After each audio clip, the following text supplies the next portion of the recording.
आंतरराष्ट्रीय योग दिन 2026 निमित्त ते भव्य योग शिबिर उत्साहात संपन्न।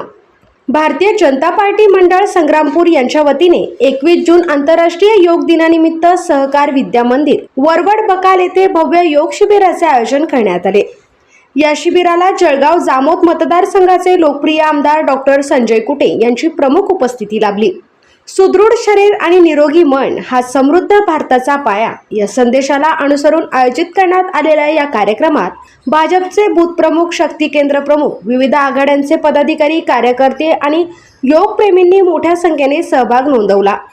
पतंजली योगपीठाचे योग शिक्षक महादेवराव धुडे, कैलास धोंडे आणि भास्करराव धोंडे यांच्या मार्गदर्शनाखाली उपस्थितांनी योगासने व प्राणायामाचा सराव केला। यावेळी आमदार डॉक्टर संजय कुटे यांनी योगाचे आरोग्यदायी महत्त्व विशद करत नागरिकांनी नियमित योगाभ्यास, संतुलित व पोषक आहार यांचा अंगीकार करून निरोगी व सशक्त जीवन जगावे असे आवाहन केले। तसेच सर्व नागरिकांना उत्तम आरोग्य आणि दीर्घायुष्य लाभावे अशी ईश्वर चरणी प्रार्थना केली। कार्यक्रमाला भाजपा जिल्हा महामंत्री डॉक्टर गणेश दातीर, पांडुरंग हागे, सुभाष हागे, लोकेश राठी यांच्यासह महिला पदाधिकारी, कार्यकर्ते आणि नागरिक मोठ्या संख्येने उपस्थित होते।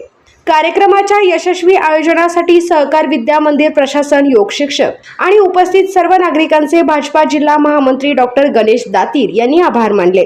चला योगाला आपल्या दैनंदिन जीवनाचा भाग बनवूया आणि सदृढ, निरोगी व सशक्त समाज घडवूया। युवा क्रांती न्यूजसाठी आकाश बोरसे, संग्रामपूर।